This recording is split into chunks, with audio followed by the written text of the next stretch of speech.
तो पिछली क्लास में मैंने आप लोगों को बताया था।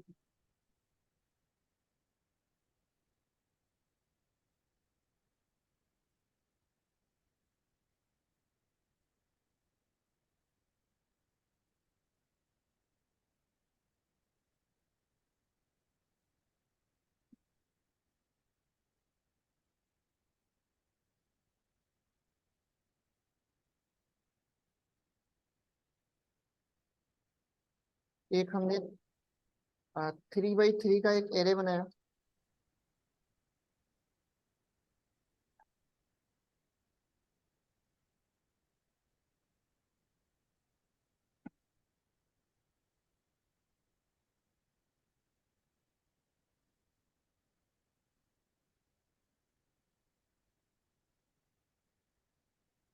तो ये मैंने एक 3 बाई 3 का एरे बनाया। उसके बाद मैंने इस पे कुछ मैथमेटिकल ऑपरेशंस आप लोगों को करके बताया था। इसमें एक मीन नाम का फंक्शन होता है। हम्म, ये मिनिमम वैल्यू बताता है पूरे होल में, है ना। और इसमें एक्सिस का कॉन्सेप्ट होता है। जी बाई डिफॉल्ट जो एक्सिस होता है वो नन होता है। और अगर मैंने एक्सिस 0 दे दिया तो कॉलम वाइज मिनिमम बताएगा। तो पहले जी कॉलम में मिनिमम आपका 2 है, दूसरे में 1 है, और तीसरे में फिर 2 है ना। और अगर मैंने एक्सेस 1 दे दिया तो रो वाइज। ये रो वाइज बताता है। तो रो वाइज मिन और मैक्स निकालना है। तो फिर इसका एक्सेस का कॉन्सेप्ट यूज करके आप रो वाइज और कॉलम वाइज मिन मैक्स निकाल सकते हो। तो सेम वैसे ही इसमें मैक्स होता है। तो मैक्स में भी अगर आप एक्सेस नहीं देते हो तो होल का बताता है। और अगर इसमें एक्सेस 0 दे दिए तो कॉलम वाइज बताएगा, है ना। ऑनलाइन क्यों कनेक्ट हो रही हो?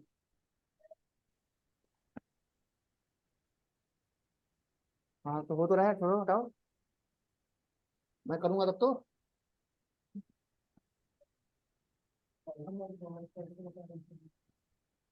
एक्सेस 0 का मतलब है कॉलम वाइज। तो देखो पहले कॉलम में 9 नहीं है मैक्स, और दूसरे कॉलम में मैक्स 4 है। अभी कॉलम को देखो और 1 दे दिया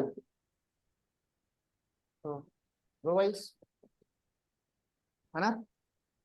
तो रो वाइज मीन और मैक्स निकाल सकते हो आप, है ना। हरी बात है। फिर मैंने बताया था आप लोग को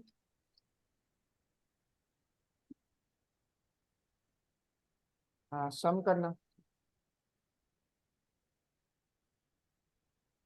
तो सबका सम कर देगा, है ना। जी और इसमें भी अगर आपको रो वाइज सम करना है या कॉलम वाइज सम करना है तो एक्सेस 0 दे दिए तो कॉलम कॉलम वाइज वाइज। सम करेगा। यानी कि पहले कॉलम का जब सम करेगा तो कितना आ जाए, 19। 19 आ जाए। अगर आपको कॉलम वाइज सम करना है तो एक्सेस 0 दे दो, और रो वाइज सम करना है तो ये सब ऑलरेडी मैं बता चुका था पिछली क्लास में।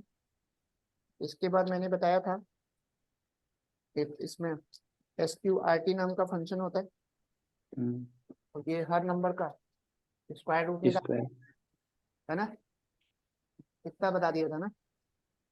इसके बाद हमारा कॉन्सेप्ट था स्टैकिंग ऑफ एरे, है ना। जी जी हेडिंग डालो, stacking of array.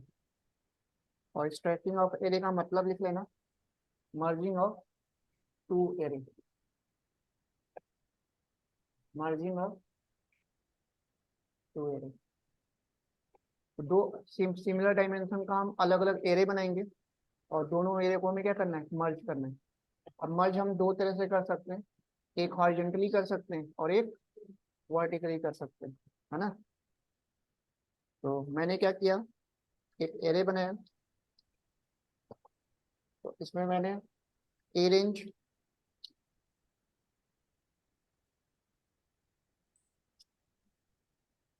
A range function use किया, है ना। और इसमें मैंने क्या दे दिया, 6 दे दिया। शेप। इसका मतलब एलिमेंट जो लेगा वो 0 से लेके 5 तक लेगा। जी और फिर मैंने रीशेप यूज कर लिया और 3/2 सर का। कॉमा, सर कॉमा भूल गए, आपने डॉट लगा दिया। अरे डॉट ही आता है, कॉमा कहाँ होता है, कैसी बात कर रहे हो? डॉट ही आएगा, कॉमा नहीं आएगा। तो ए रेंज और रीशेप दोनों का यूज करके हमने एक 2D एरे बनाया जिसमें 3 रो होगा और 2 कॉलम होगा। क्लियर? और एक और बना दो।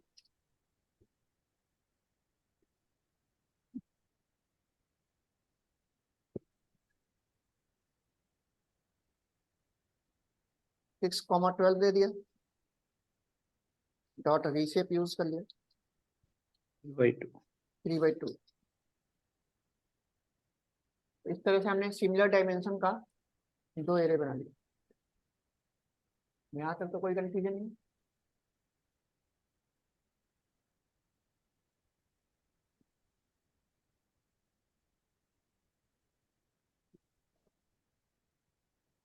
बना लो। तो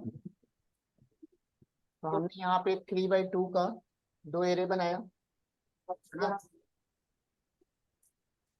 पहले एरे में आपका जो एलिमेंट ले रहा है वो 0 से 5 ले रहा है और दूसरे में आपका 6 से 11 ले रहा है। तो ये जो वैल्यू है ए रेंज में, इसी का मल्टीप्लाई देना होगा। अगर ज्यादा या कम दे दिए तो एरर आ जाएगा। तो 3 × 2 6 और 3 × 2 6, तो 6 ही होना चाहिए, है ना? अदरवाइज फिर एरर आ जाएगा। अब देख के बताओ फटाफट। अब जब मैं ए और बी में, है ना, मैं इसको मर्ज करूंगा तो ए और बी को जब मैं वर्टिकली मर्ज करूंगा तो कितने रो और कितने कॉलम बनेंगे?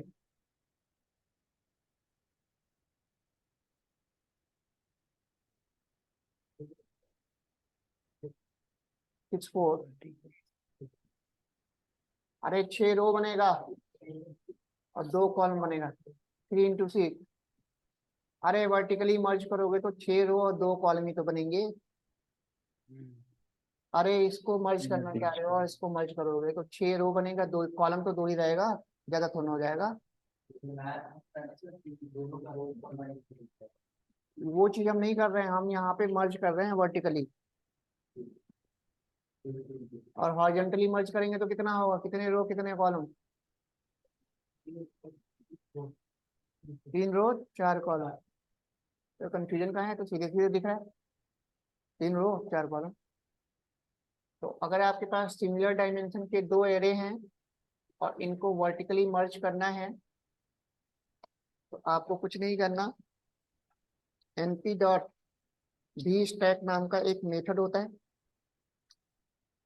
और इसके अंदर डबल पैरेंथेसिस के अंदर a कॉमा b दे दो। तो ये देखो आपका वर्टिकली मर्ज हो गया।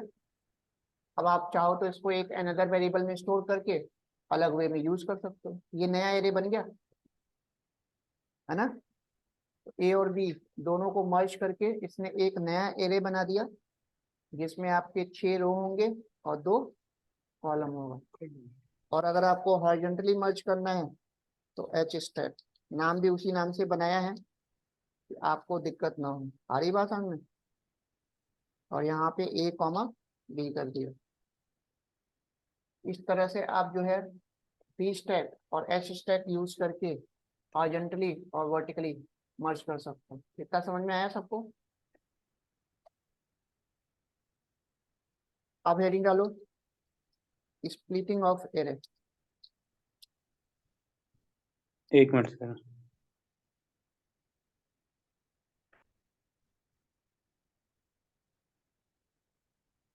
तो स्प्लिटिंग ऑफ एरे का मतलब लिख लेना। आपके पास कोई भी एक सिंगल एरे होगा और उसको आपको मल्टीपल इक्वल पार्ट में डिवाइड करना है, स्प्लिट करना है। अब स्प्लिट भी आप 2 तरह से कर सकते हैं, एक हॉरिजॉन्टली और एक वर्टिकली। तो सबसे पहले मैं एक एरे बनाता हूँ, 2D एरे, है ना? और उसको फिर हमें हॉरिजॉन्टली और वर्टिकली क्या करना है, स्प्लिट करना है। तो कैसे करेंगे?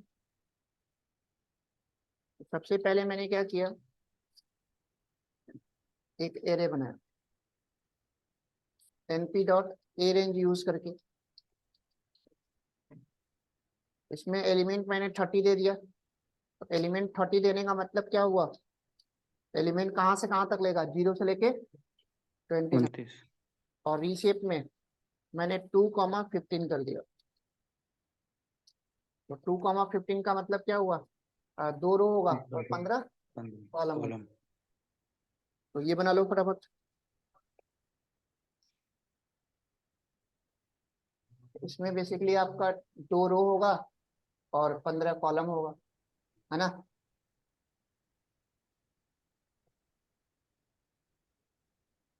कितना हो गया, 1 मिनट सर।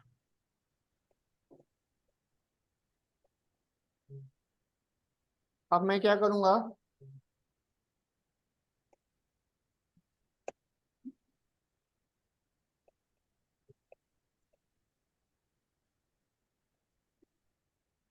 हाँ देखो, अगर मैं इसको 3 पार्ट में डिवाइड करूं तो जो पहला हमारा एरे बनेगा, ये पहला पार्ट बनेगा 5, फिर 1 2 3 4 5 नो। दूसरा, और फिर ये तीसरा।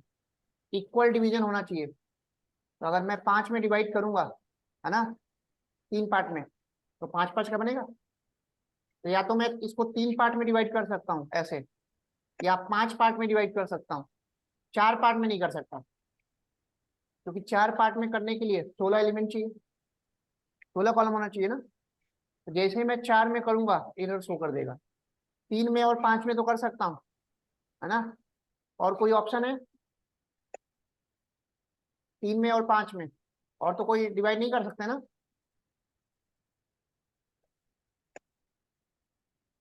तो देखो कैसे करेंगे। अब मैंने क्या किया, ए आर आर डॉट, है ना, एच स्प्लिट यूज किया। और एच स्प्लिट में, है ना, मैंने क्या कर दिया,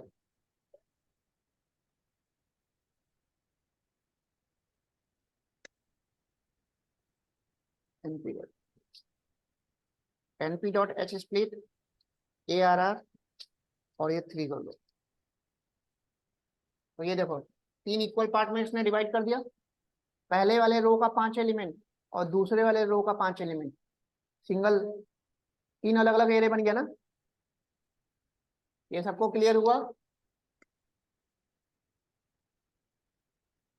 3 में कर सकते हो या 5 में कर सकते हो। 5 में करोगे, पहले वाले रो का 3 एलिमेंट, दूसरे वाले रो का 3 एलिमेंट, ऐसे कर देगा ना। लेकिन जैसे ही मैं 4 में करना चाहूंगा, वो तुरंत एरर शो कर देगा। 4 में होने के लिए 16 होने चाहिए आपको। एरर आ गया, क्या बता रहा है,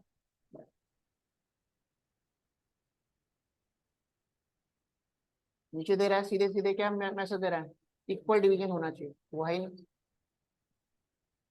इतनी बात समझ में आई सबको। जी सर। तो या तो 3 में कर सकते हो या तो 5 में कर सकते हो, है ना। आगे बात है में, और ऑप्शन नहीं है। अब इसको मैं क्या करता हूँ, एक वेरिएबल में स्टोर कर लेता हूँ।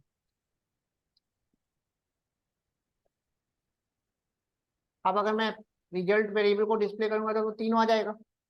लेकिन यहीं पे अगर मैं रिजल्ट वेरिएबल में 0 इंडेक्स करूंगा, पहला वाला एरे आ गया, और 1 इंडेक्स करूंगा दूसरा एरे आ जाएगा, और 2 इंडेक्स करूंगा तीसरा आ जाएगा। तो एडवांटेज समझ में है ऐसा करने का, रियल एडवांटेज क्या है। मतलब हमने यहाँ पे सिंगल एरे को 3 इक्वल डिवीजन में डिवाइड करके 3 अलग अलग एरे बना लिया।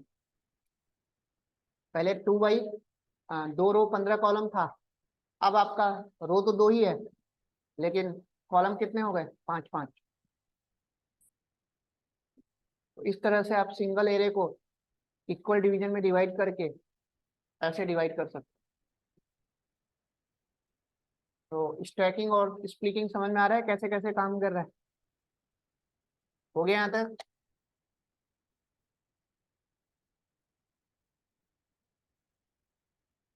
आगे देखो, इसको आप ऐसे भी कर सकते हो।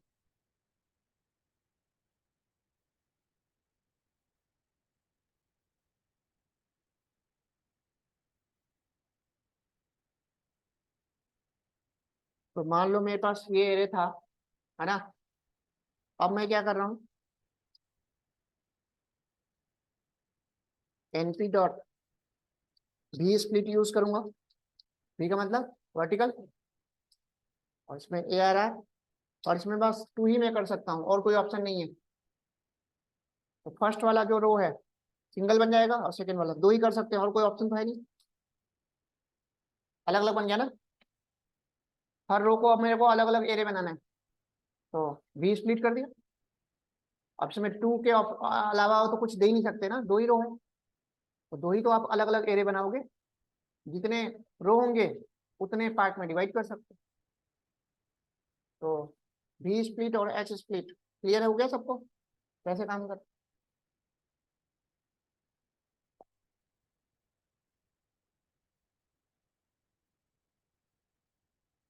तो horizontal split, vertical split, V stack, horizontal stack, और वी स्टैक का मतलब वर्टिकल स्टैक। तो स्टैकिंग और स्प्लिटिंग क्लियर। ऐसे आप अलग अलग एरे बना के और इक्वल डिवीजन में डिवाइड करके इसको देख लेना कैसे कैसे करते हैं। अब इसको जैसे ही आप थ्री दोगे तुरंत इधर शो कर देगा। तीन रो तो है ही नहीं, तो दो ही होगा, और तो कुछ हो ही नहीं सकता, है ना। चलो नेक्स्ट टॉपिक में नहीं डालो।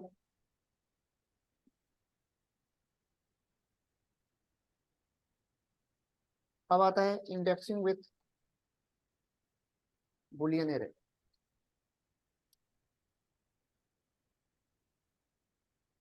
बुलियन पे हम काम कैसे करेंगे वो देखना है।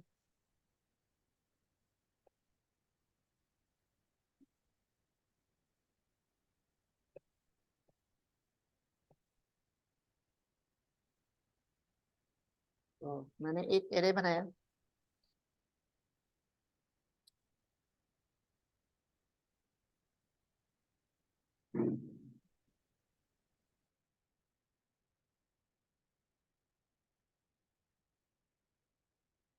एलिमेंट कहाँ से कहाँ तक लेगा। 2 से 11। तो नंबर ऑफ एलिमेंट कितने हो गए, 10 हो गए ना। इसका मतलब रीशेप में क्या देना पड़ेगा, 2,5, तभी तो लेगा। तो मान लो मैंने ये एक एरे बनाया, बना लो।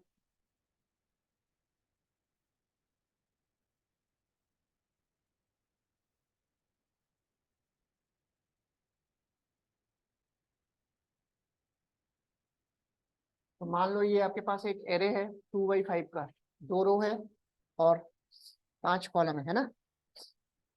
अब आपको कुछ कंडीशंस लगाना है। इस पे आपको बोल दिया गया कि जहां जहां पे इस एरे लिस्ट में 4 से वैल्यू ग्रेटर है, वहां वहां पे -1 से रिप्लेस हो जाए या 0 से रिप्लेस हो जाए। कंडीशन में मैं जहां जहां पे वैल्यू 4 से ग्रेटर है उस वैल्यू को मेरे को -1 से या 0 से क्या करना है, रिप्लेस करना है। तो मैनुअली तो करोगे नहीं। तो अब मैंने क्या किया, यहाँ पे एक कंडीशन लगाया, ए ग्रेटर देन। सर ये सर ये समझ में नहीं आ रहा है, फिर बताइए क्या बोले हैं। अभी सिंपल था, मैंने एक एरे बनाया हाँ 2x5 का, दो रो 5 कॉलम दिख रहा है। हाँ हाँ, वो तो दिख रहा अब आपको कंडीशन दे दिया गया, ट्रू फॉल्स पे काम करवाना है। आपको एक एक्शन दे दिया, टास्क, इस लिस्ट में जहां जहां पे वैल्यू ग्रेटर देन 4 है उस वैल्यू को मेरे को -1 से या 0 से रिप्लेस करना है। जहां जहां पे वैल्यू ग्रेटर देन 4 हो वहां वहां वैल्यू क्या आ जाए, -1। है। तो -1 वैल्यू जब हम करेंगे तो 5 पे, 6 पे, 7, 8, 9, 10, 11 पे -1 नहीं आ जाएगा। और यहाँ पे वैल्यू वही रहेगी 2, 3, 4। हाँ वो सब कम है। मैंने कुछ कंडीशन ये लगा दी है कि एक बी वेरिएबल बनाया कि मतलब ए में जहां जहां वैल्यू ग्रेटर देन 4 होगा वहां ट्रू आ जाएगा, और जहां हम्म। जहां नहीं होगा वहां फॉल्स आ जाएगा, ट्रू फॉल्स पे काम करेगा ना। जी सर। ये देखो, नोट कर लो, जो मैंने कंडीशन दिया है उस कंडीशन पे बुलियन पे काम कर रहा है, ट्रू फॉल्स पे। हाँ और हाँ। जहां जहां उसको वैल्यू ट्रू मिली, मतलब जहां जहां उसको वैल्यू ग्रेटर देन 4 मिली वहां ट्रू दिखा रहा है, और जहां जहां हम्म। वैल्यू 4 या 4 से बिलो है वहां पे फॉल्स दिखा रहा है। अब इसी कंडीशन पे तो हमें काम करना है। जी सर। तो अब मैंने कुछ नहीं किया, ए कोलम बी दे दिया। अब हमारा यहाँ पे क्या होगा, जब मैं इसको डिस्प्ले करूंगा तो ये देखो वही वही वैल्यू आ गई जहां पे मेरे को -1 से रिप्लेस करना है। ओनली ट्रू वाली वैल्यू आ गई ना, हाँ, फॉल्स वाली नहीं है। हमें फॉल्स वाली वैल्यू तो चाहिए नहीं, ट्रू वाली हम्म। वैल्यू पे ही तो हमें एक्शन परफॉर्म करना है। जी अब सर। मैंने कुछ नहीं किया, ए बी इक्वल टू -1। अब इसके बाद जब मैं ए को डिस्प्ले करूंगा तो मेरा काम हो गया, जो करना था यही तो करना था। हम्म। इस तरह से इंडेक्सिंग विद बुलियन एरे पे आप काम कर सकते हो, जो भी वैल्यू रिप्लेस करना हो वो दे दो। अगर मैं यहाँ 0 दे दूँ तो 0 से रिप्लेस हो जाएगा, जैसी आपकी रिक्वायरमेंट है वैसा यूज कर। तो मेरे को मैनुअली तो नहीं करना पड़ा, अपने आप सारा कर रहा है ना। जी सर। तो ऐसे ऐसे जरूरी नहीं कि यही कंडीशन, आप कुछ भी कंडीशन बना के और मल्टीपल वैल्यू को मॉडिफाई कर सकते हो एक साथ। हम्म। ट्रू फॉल्स पे बुलियन पे काम करता है। ठीक है। तो indexing with Boolean array clear हुआ कैसे काम कर रहा है। हाँ सर। ऐसे ऐसे आप खुद से बहुत सारे कंडीशंस बना के और एरे लिस्ट को आप मॉडिफाई कर सकते हो, तो डिपेंड करेगा सिचुएशन पे। अच्छा, यहाँ वैल्यू तो सर हम कुछ भी दे सकते थे, मतलब जो इसमें दिया हुआ है। हाँ, जो आपकी रिक्वायरमेंट है वो, तो मेरी रिक्वायरमेंट यही थी कि मैंने को -1 करना था तो मैंने -1 दे दिया। हम्म। वैल्यू पे ध्यान नहीं देना, आपको ये ध्यान देना है कि रिक्वायरमेंट क्या है और इस पे ट्रू फॉल्स पे वो काम कैसे कर रहा है वो समझना है। हम्म। हो गया यहाँ तक, चलो नेक्स्ट लिखो।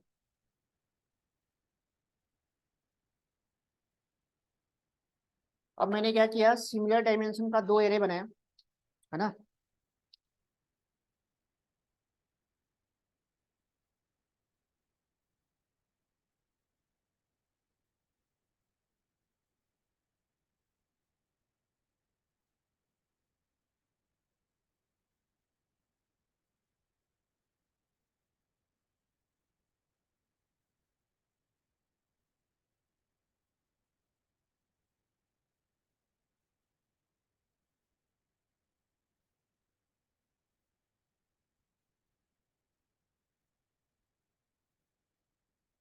हमने सिमिलर डायमेंशन का 2 एरे बनाए, बना लो।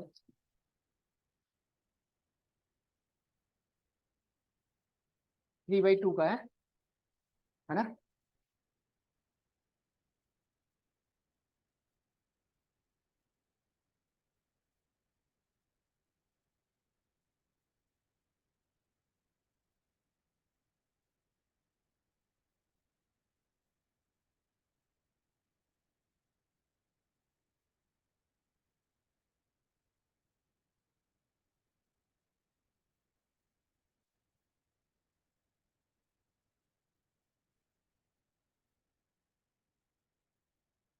तो हमने यहाँ पे 3/2 का 2 एरे बनाए। अभी हमने सिमिलर डायमेंशन का ऊपर 2 एरे बनाया था और दोनों एरे को मैंने हॉरिजॉन्टली और वर्टिकली मर्ज किया था। तो उसके लिए हमने वी स्टैक और एच स्टैक 2 अलग अलग मेथड यूज किया था। वही काम आप इसमें एक और मेथड होता है उससे भी कर सकते हो। तो नमपाई में एक ही काम को करने के मल्टीपल अलग अलग वे दे रखा है ना।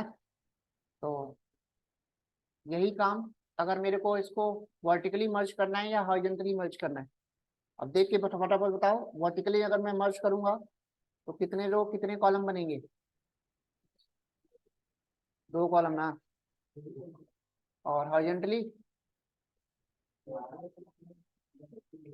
अरे 3 रो।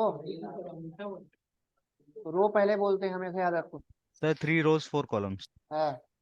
तो आपको कुछ नहीं करना, np डॉट एक कॉन्केटनेट नाम का मेथड होता है, और कॉन्केटनेट मेथड में सीधे आप a कॉमा b पास कर दोगे, और यहाँ पे एक्सिस का कॉन्सेप्ट है। तो एक्सिस में अगर आपने 0 दे दिया, ठीक है, तो ये क्या करेगा, कॉलम वाइज यानी कि मर्ज कर देगा। अब कॉलम वाइज मर्ज करने का मतलब यानी कि ये वी स्टैक का काम कर रहा है, वर्टिकली मर्ज करेगा ना, ये देखो मर्ज हो गया।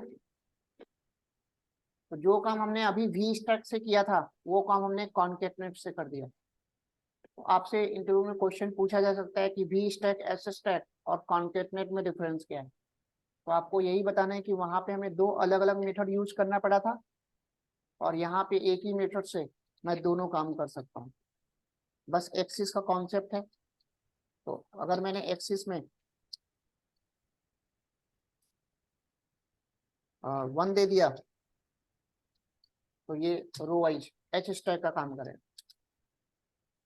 तो आप कॉन्केटनेट मेथड का भी यूज करके हॉरिजॉन्टली और वर्टिकली मर्ज कर सकते हैं। चाहो तो आप एच स्टैक या वी स्टैक यूज करो, चाहो तो आप कॉन्केटनेट यूज करो। तो इसमें एक्सिस का कॉन्सेप्ट दे रखा है, बाय डिफॉल्ट एक्सिस जो है नन होता है ना।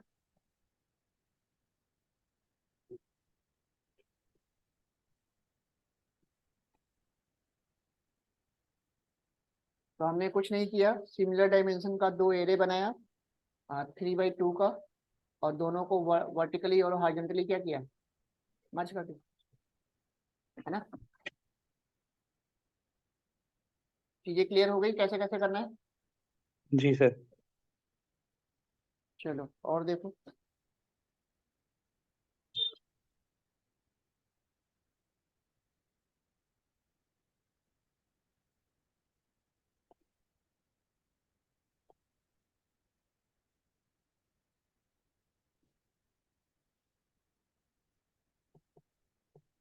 मान लो मेरे को बी जो आपका एरे है, इसको मेरे को सॉर्ट करना है, असेंडिंग और असेंडिंग ऑर्डर में सॉर्ट करना है।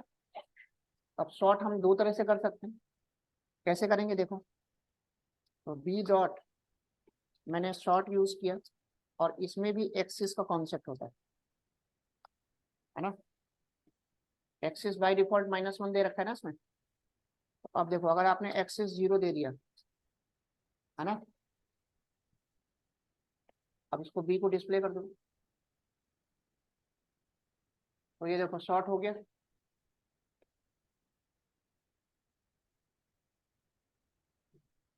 तो एक्सिस 0 देने का मतलब कॉलम वाइज सॉर्ट कर रहा है, असेंडिंग ऑर्डर में आ गया ना। वही अगर एक्सिस 1 देता तो फिर क्या करेगा, रो वाइज सॉर्ट करेगा। बात समझ में आ रही।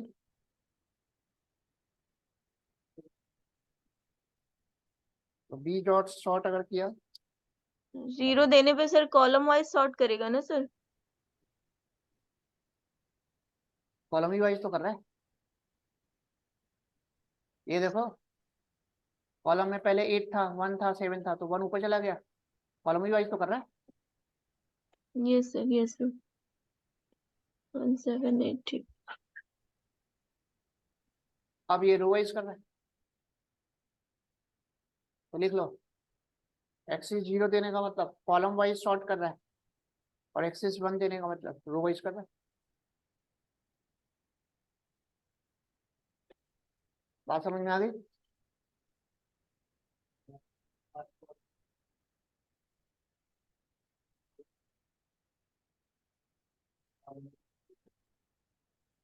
जैसा होगा उसी के अकॉर्डिंग लेगा। हाँ, ईच कॉलम ईच रो को कंसीडर कर रहा है वो अलग अलग।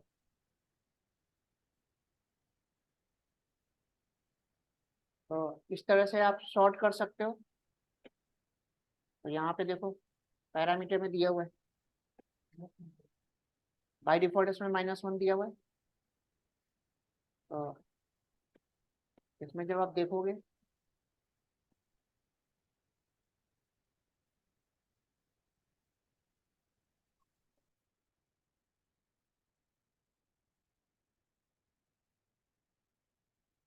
काइंड में आप अलग अलग सॉर्ट का टेक्निक यूज कर सकते हो।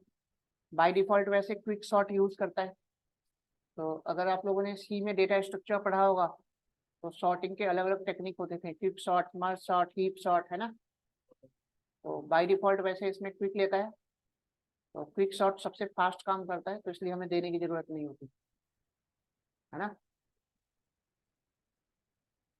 तो काइंड में नन दे रखा है, तो काइंड में आप ये सब दे सकते हो, मर्ज सॉर्ट, हीप सॉर्ट। वैसे क्विक सॉर्ट सबसे फास्ट काम करता है। आगे बात आगे, एक्सिस में या तो 1 दोगे या तो 0 दोगे, है ना। आगे बात हम,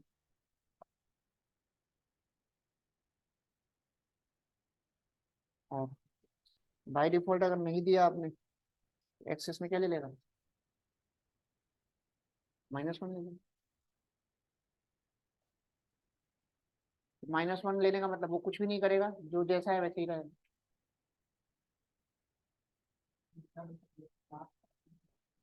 हाँ, जैसा रहेगा वैसे ही रहेगा फिर वो। -1 का देने का तो मतलब ही नहीं है ना। या तो आपको 0 या तो 1 तो देना ही देना है। समझ गए। तो शॉर्ट समझ में आ गया कैसे कैसे करना है।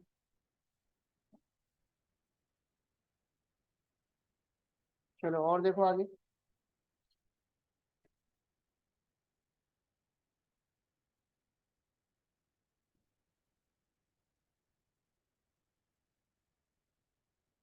अब इसका अगर मैं डी टाइप पता करूंगा तो क्या बताएगा। अब मेरे को इसको फ्लोट बनाना है। क्या बनाना है इसको, फ्लोट। तो ये तो हम बनाते समय हमने बताया था, लेकिन बनने के बाद अगर आपको फ्लोट करना है तो क्या करना पड़ेगा, कुछ नहीं करना, ए डॉट एस टाइप नाम का एक मेथड होता है, और इसमें आप फ्लोट दे दोगे।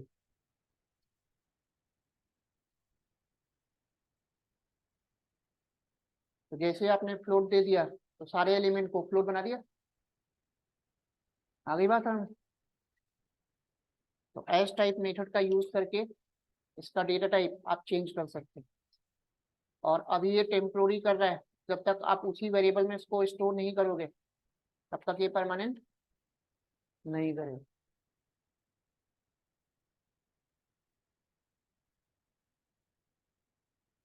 एस टाइप मेथड का यूज करके किसी भी एरे का कोई भी डेटा टाइप आप क्या कर सकते हो, चेंज कर।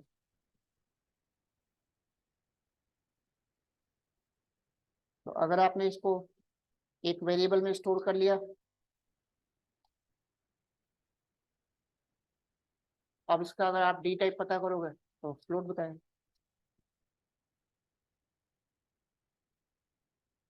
बात समझ में आ गई, कोई कंफ्यूजन।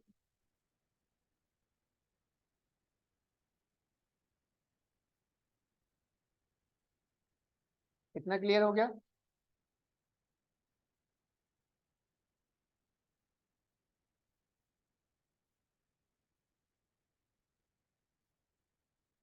चलो नेक्स्ट टॉपिक देखो। मान लो मैंने एक एरे बनाया,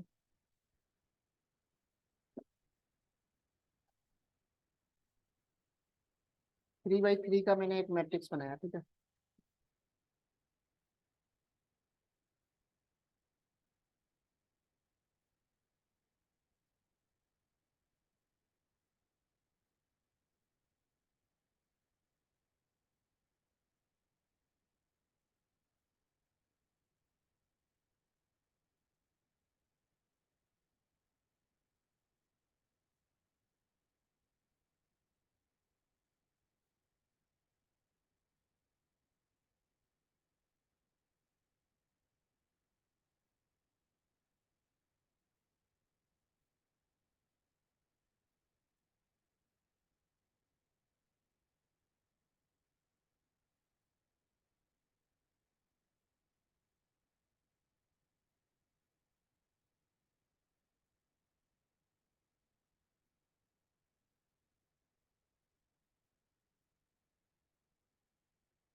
हाँ बताऊं। ये आपके पास एक एरे ऑलरेडी बना हुआ है 3 बाई 3 का, 3 रो है 3 कॉलम है। मैं चाहता हूं कि इसमें एक नया कॉलम मैं ऐड कर लूं या एक नया रो ऐड कर लूं, है ना। तो नया कॉलम ऐड करने के लिए कंडीशन ये है कि नंबर ऑफ एलिमेंट कितने होने चाहिए, 3, है ना। 3 से ज्यादा दे दिए इधर आएगा। तो अब मैं क्या करूंगा, np.insert नाम का एक मेथड होता है। अब इस पे आप देखोगे तो देखो 4 पैरामीटर दिखा रहा है आपको। तो ये 4 पैरामीटर आपको देना है। बाय डिफॉल्ट एक्सिस में क्या है, नन है। तो 4 पैरामीटर, सबसे पहले तो इसमें एरे का नाम देना है। तो हमारे एरे वेरिएबल का नाम क्या है। अब इसके बाद दूसरे पैरामीटर में आपको इंडेक्स देना होगा कि कौन से इंडेक्स पे आपको एक नया कॉलम ऐड करना है। सारी बात है। तो मान लो मैंने दे दिया 1। 1 देने का मतलब यानी कि 1 इंडेक्स पे आपका कॉलम कौन सा है, 369 है। तो 369 राइट में शिफ्ट हो जाएगा और उसके जगह पे एक नया कॉलम ऐड हो जाएगा। अब यहाँ पे थर्ड पैरामीटर में हमें 3 वैल्यू भी देनी होगी, है ना, तब तो ऐड होगा।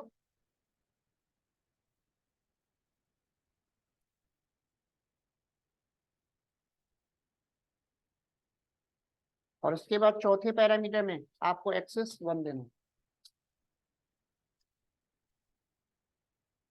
यहाँ पे एक्सिस 1 का मतलब लिख लेना कॉलम वाइज। यहाँ पे एक्सिस 1 का मतलब क्या है, कॉलम वाइज लिख लेना। अब आपको दिख रहा होगा कि बीच में 1 इंडेक्स पे एक नया कॉलम उसने ऐड कर दिया।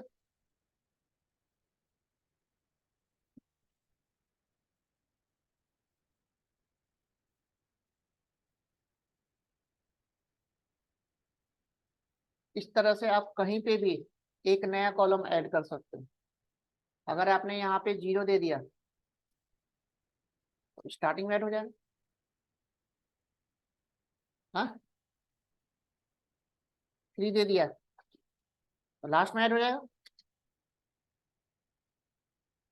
हरी बात है, कहीं पे भी एक नया कॉलम ऐड कर सकते हो। बात समझ में आई सबको, नहीं आई। और गलती से यहाँ पे अगर आपने एलिमेंट ज्यादा दे दिया तुरंत इधर शो कर दे। 4 एलिमेंट से ज्यादा तो दे ही नहीं सकते। और अगर मैंने कम दे दिया तब भी काम नहीं करेगा। हाँ, और अगर मैंने सिंगल दे दिया तब करेगा। हाँ, सबको सेवन सिंगल दे, सिंगल दे सकते हो। या तो सिंगल एलिमेंट दो या तो 3 एलिमेंट। सिंगल में तो कंफ्यूजन नहीं होगा ना, सबको वो क्या ले लेगा, सेम ले ले। सिर्फ सिंगल में सारे कॉलम के सारे वैल्यूज को 7 7 कर देगा। हाँ जी, सेम ले लेगा। या तो सिंगल वैल्यू दो या तो 3 दो, ना तो उससे कम ना तो ज्यादा दे ही नहीं सकते। और अभी भी ये टेम्पोरी कर रहा है, परमानेंट नहीं कर रहा। जब तक मैं एक वेरिएबल में इसको स्टोर नहीं करूंगा तब तक ये परमानेंट नहीं होगा।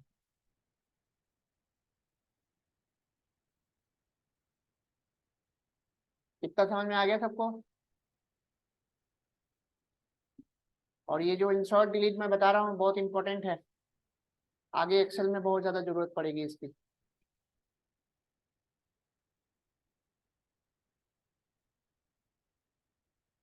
हाँ, हो गया यहाँ तक। चलो, तो अभी हमारा एक्चुअल पे कोई इफेक्ट नहीं पड़ा है, एक्चुअल तो जैसा था वैसे ही है। तो जब तक मैं उसको एक वेरिएबल में स्टोर नहीं करूंगा तब तक वो परमानेंट स्टोर नहीं होगा। अब मैं चाहता हूँ कि रो इंसर्ट करना। तो रो इंसर्ट करने के लिए कुछ नहीं, सब कुछ सेम ही होगा। अब मैंने यहाँ पे 1 दे दिया। अब एक्सिस जब तक मैं 0 नहीं दूंगा तब तक रो इंसर्ट नहीं करेगा। अब रो के लिए भी मेरे को 3 एलिमेंट देना है ना। रो के लिए भी हमें क्या देना है, 3 एलिमेंट देना है। अब मैंने यहाँ पे एक्सिस क्या कर दिया, 0 दे दिया। अब आपका बीच में एक नया रो इंसर्ट हो गया। 1 इंडेक्स पे देखा। तो इंसर्ट मेथड का यूज करके जब चाहे तब आप जितने रो और जितने कॉलम ऐड करना चाहो इजिली ऐड कर सकते।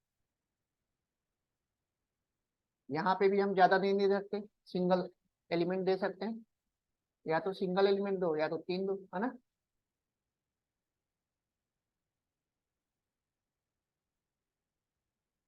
यहाँ तक कोई डाउट?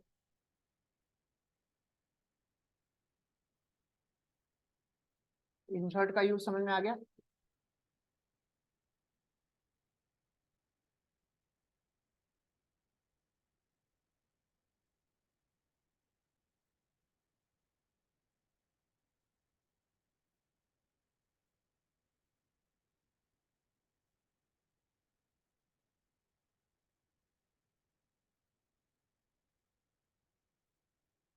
एक्सेस जरूरी नहीं है लिखे हम, एक्सेस नहीं भी लिखेंगे तो भी वो काम करता है ना।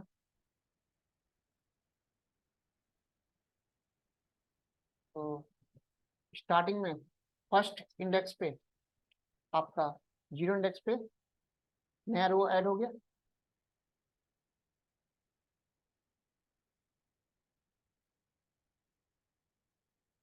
इस तरह से आप इंसर्ट का यूज करके कोई भी रो कोई भी कॉलम ऐड कर सकते, ठीक है। सर ये ए डबल आर क्या है? सर वो वेरिएबल है।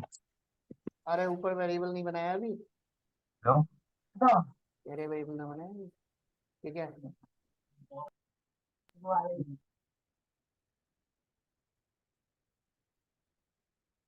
ठीक है,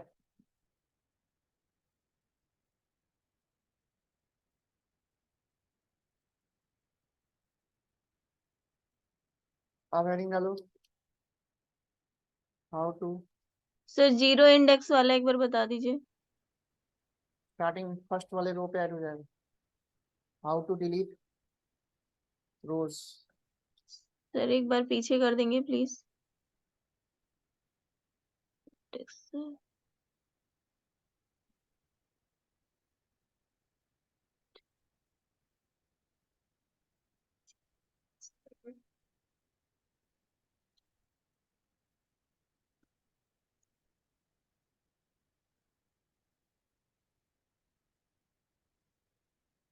अब हमें क्या करना है, ये एरे है, किसी भी रो को या किसी भी कॉलम को क्या करना है, डिलीट करना है। जैसे अभी हमने रो और कॉलम इंसर्ट करना देखा, वैसे ही डिलीट भी कर सकते हैं।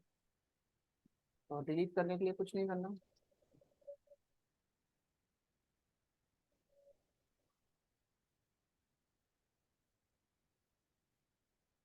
np dot delete.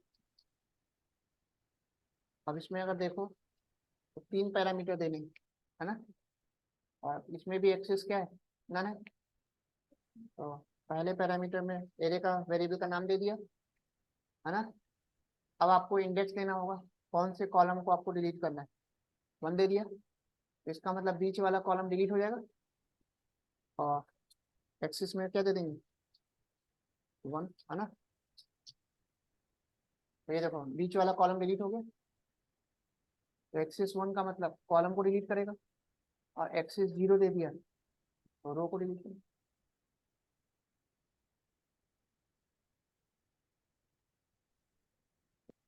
तो ये 3 पैरामीटर आपको याद रखना है।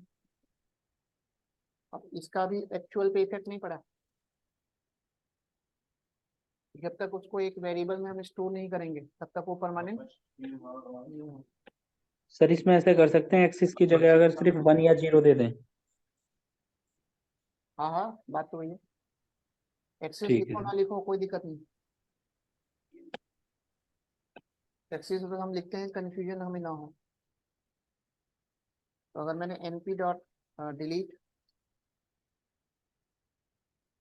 arr, है ना, 0,0 दे दिया, अब क्या करेगा, पहले वाले रो को 0 इंडेक्स पे जो रो है उसको क्या करेगा, डिलीट कर देगा। एक्सेस लिखो ना लिखो कोई दिक्कत नहीं है, बस ये याद रखना है एक्सेस 0 का मतलब रो डिलीट करेगा, और एक्सिस 1 का मतलब कॉलम डिलीट करेगा, है ना। तो जो इंडेक्स आप दोगे वो डिलीट कर देगा, है ना। बस पैरामीटर्स आपको याद रखने है, इसमें कुछ नहीं। तो जहाँ जैसी रिक्वायरमेंट है, आपको एक पास एक 2D एरे है, नया आपको एक बात फिर से बता दो, ये डिलीट वाला। डिलीट वाले में कुछ नहीं किया, 3 पैरामीटर आपको देना है। Yes sir. ये हमने एक एरे बनाया था, इसमें 3 रो 3 कॉलम है। तो जैसे मैंने ये लिखा, एक्सिस 1 का मतलब क्या करेगा, ये कॉलम को डिलीट करेगा। Yes sir. कौन से कॉलम को डिलीट करेगा, 1 वाले। 1 वाले को। ये वाला कॉलम डिलीट हो गया, 369 डिलीट नहीं होगी। यस। और रो को डिलीट करना है तो 0 दे दो, तो ये वाला पूरा रो डिलीट कर दिया। सर अगर मैंने 1 दे दिया तो ये बीच वाले कॉलम को डिलीट कर देगा ना, बीच वाले रो को डिलीट कर देगा पूरा। हाँ हाँ, ठीक। जो इंडेक्स दोगे वो इंडेक्स हाँ डिलीट करेगा। ठीक है सर। बीच वाला आपका इंडेक्स है, और थर्ड वाला एक्सिस है, रो एंड कॉलम। तो यहाँ पे इसीलिए एक्सिस लिखते हैं ताकि हमें कंफ्यूजन ना हो पाए।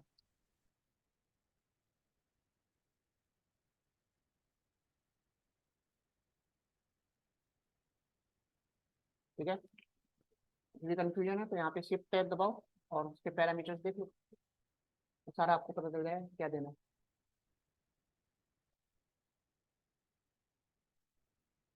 तो 2D एरे में रिकॉर्ड इंसर्ट करना, डिलीट करना सब समझ में आ रहा है, सॉर्ट करना सब समझ में आ रहा है।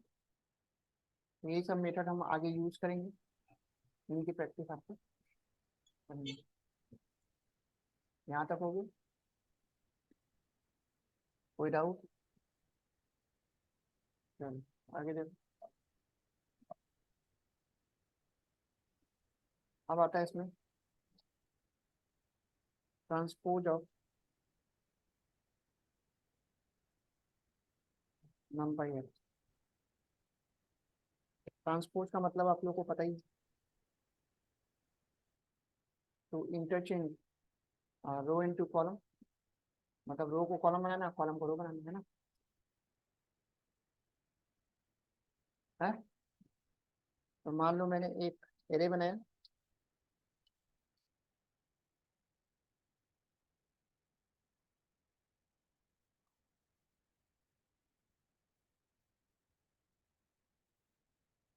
थ्री बाई टू का बनाया, ठीक है।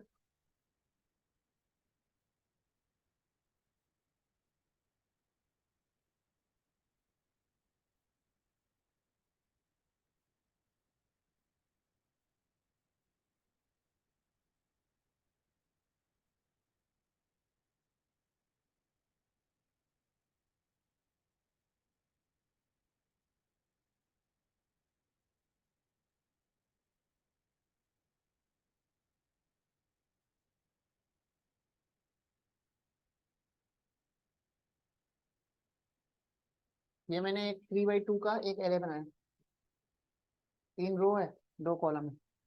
अब ऑब्वियसली बात है, जब इसको हम ट्रांसपोज करेंगे तो 2 रो बन जाएगा और 3 कॉलम बन जाएगा, ये ना। तो ट्रांसपोज करने के लिए कुछ नहीं करना, np डॉट ट्रांसपोज नाम का इसमें एक फंक्शन होता है, और इसको पास करना इजी है। तो इसने क्या किया, रो को कॉलम बना दिया और कॉलम को रो बना दिया। तो ट्रांसपोज नाम का इसमें एक मेथड होता है, तो किसी भी एरे को वो क्या करेगा, ट्रांसपोज कर देगा, रो को कॉलम बना देगा और कॉलम को रो बना देगा।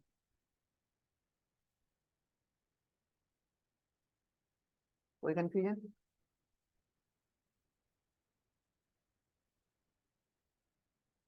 इतना समझ में आ गया? चलो नेक्स्ट लिखो।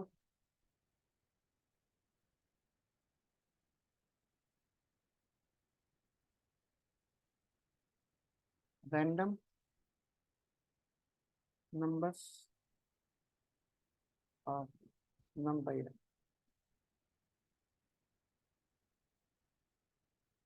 जैसे हमने पाइथन में रैंडम नंबर्स बनाना सीखा था, तो रैंडम नंबर जनरेट करने के लिए पाइथन में हमने कौन सी लाइब्रेरी यूज की थी, याद है किसी को?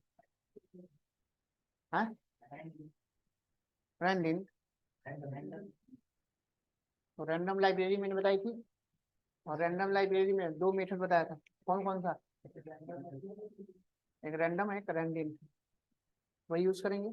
तो मान लो मैंने क्या किया, एक एरे बनाया,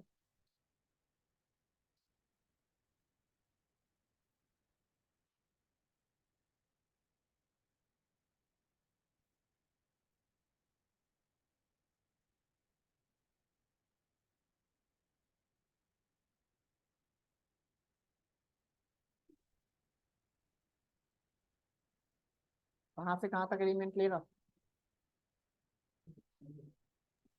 नंबर ऑफ एलिमेंट कितना हुआ, सर 8 तक। नंबर ऑफ एलिमेंट कितना हुआ, 7। सर 2 से 8। 9 ना, अरे नंबर ऑफ एलिमेंट कहाँ कितना लेगा, 7 लेगा सर, 7।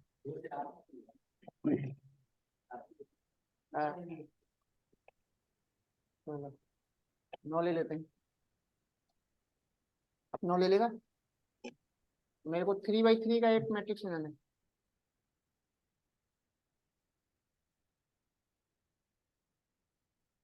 बना लो।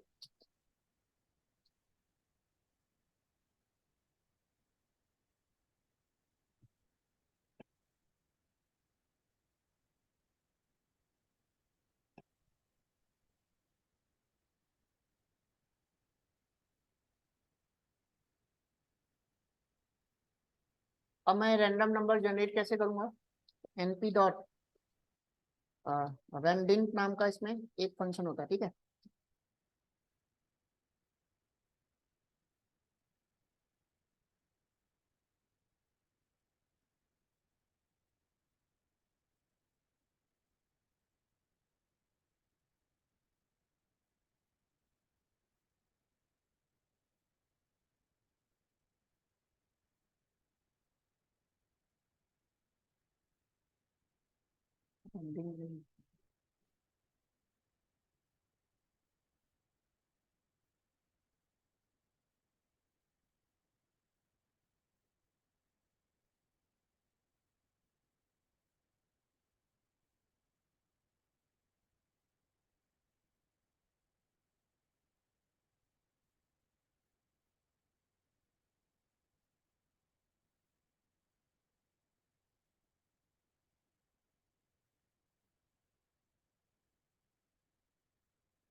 कौन कौन सा फंक्शन दिखा रहा है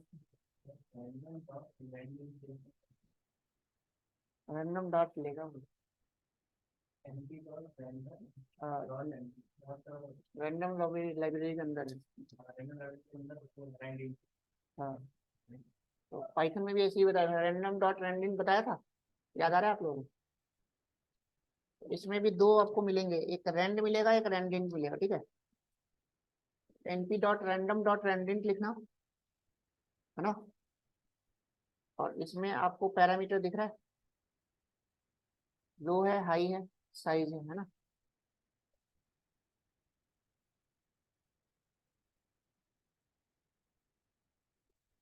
और लो और हाई तो मैं दे रहे हैं, और सीधे मैं एरे पास कर दे रहा हूँ, है ना। और साइज हमें क्या देना है,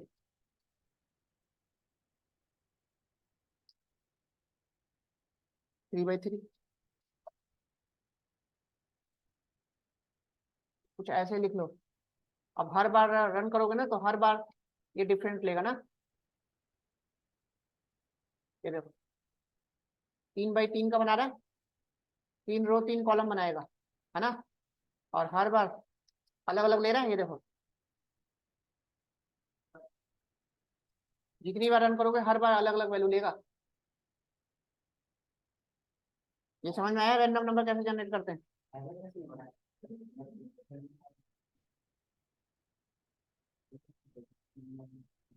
अब कुछ भी तो ले रहा है,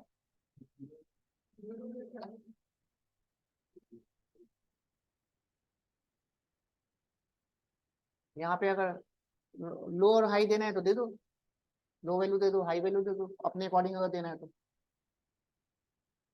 समझ गए? साइज में आपको बेसिकली ये देना है कि कितने रो और कितने कॉलम होगा, ठीक है। और डी टाइप में आप इंटीजर या फ्लोट दे सकते हो, है ना। और लो और हाई में आपको वैल्यू देनी होगी। समझ गए? तो अगर आपको ऐसे नहीं बनाना तो ऐसे बना दो, बात तो वही।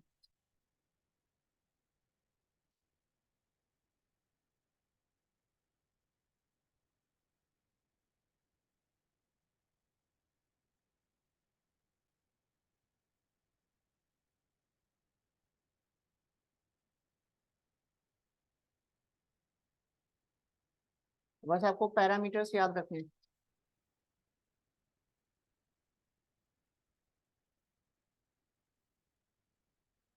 अब हर बार ये अलग अलग देगा, आ रही बात समझ? तो देखो हर बार अलग अलग ले रहा है, और वो 2 से 9 के बीच में ही लेगा, है ना। 2 भी आ सकता है और 9 भी आ सकता है। सेम वैसे ही है जैसे हमने पाइथन में देखा था। हाँ, वहां पे भी हमें रैंडम में हाँ स्टार्टिंग और लास्ट वैल्यू देनी पड़ रही थी। सर द साइज में भी चेंज हो जाएगा सर? अरे साइज मैंने चेंज किया है तो चेंज नहीं रहेगा। 3 by 3 करना तो 3 by 3 कर लो, उसमें क्या दिक्कत। जो दोगे वही तो बनेगा। मेरा एरे अलग है। सारी बात है। वो आपको डिसाइड करना है कि 3 रो बनाना है, कितने कॉलम बनाना है, कितना रो बनाना है। साइज में तो आपको बस ये मेंशन करना है कितने रो कितने कॉलम। बात समझ में आ गई? या फिर आप ये यूज कर सकते हो np.random, एक रैंड नाम का मेथड होता है। तो रैंड में आप रेंज नहीं दे सकते, ठीक है। केवल डायमेंशन दोगे, ठीक है। साइज, सारी बात है। केवल आप क्या दोगे, साइज दोगे। तो ये अपने आप 0.0 से 1.0 के बीच में वैल्यू ले लेगा, पाइथन में बताया था, याद है। तो यहाँ पे आप रेंज नहीं दोगे, बस ये दोगे कितने रो चाहिए और कितने कॉलम चाहिए। तो जितने रो और कॉलम दोगे उसके अकॉर्डिंग वो बता देगा, है ना। हर बार अलग अलग आएगा। तो रैंडिंट और रैंड क्लियर हो गया। तो नमपाई में अगर आपको रैंडम नंबर जनरेट करना है तो आप रैंडिंट और रैंड का यूज करके ऐसा कर सकते। क्लियर है?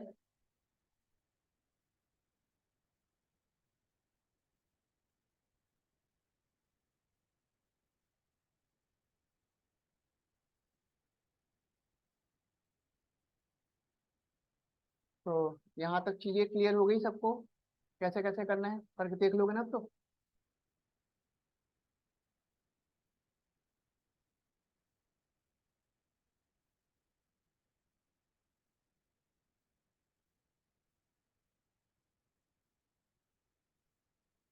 तो ये 1D और 2D आप लोग का हो गया कंप्लीट, है ना।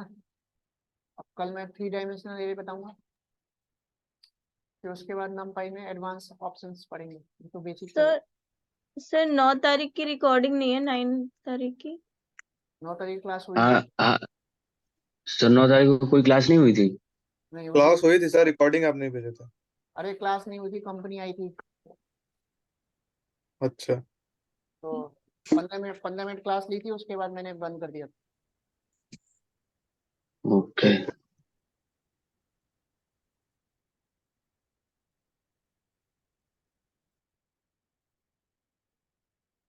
इतना आज आप लोगों को करना है, नेक्स्ट कल करेंगे। तो कल मैं 3 डायमेंशनल एरे बनाना बताऊंगा कि कैसे बनाना है, ठीक है। कल आप लोगों का बेसिक कंप्लीट हो जाएगा, फिर उसके बाद नमपाई में हम एडवांस टॉपिक्स करेंगे, है ना। तो कल और परसों में ये कंप्लीट हो जाएगा नमपाई। फिर मंडे से हम पांडाज स्टार्ट करेंगे, और नेक्स्ट वीक से आप लोगों का प्रोजेक्ट स्टार्ट हो जाएगा। अब आपका 1 महीने केवल प्रोजेक्ट पे ही काम करना है। एक दिन मैं प्रोजेक्ट करवाऊंगा और दूसरे दिन यहीं पे क्लास में बैठा के आप लोग को काम दूंगा, यहीं पे बैठ के आपको करना है साथ साथ। आगे बात समझ? जी। Yes sir.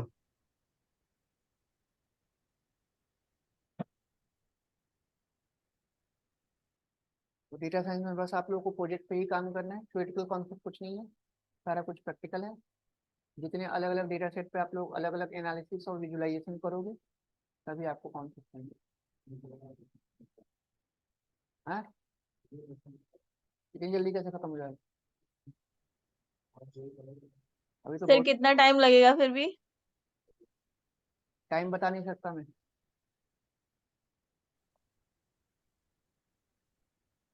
बता तो रहे थे सर, मार्च वार्च या फरवरी तक। चलो नेक्स्ट क्लास में मिलते हैं। Thank you sir.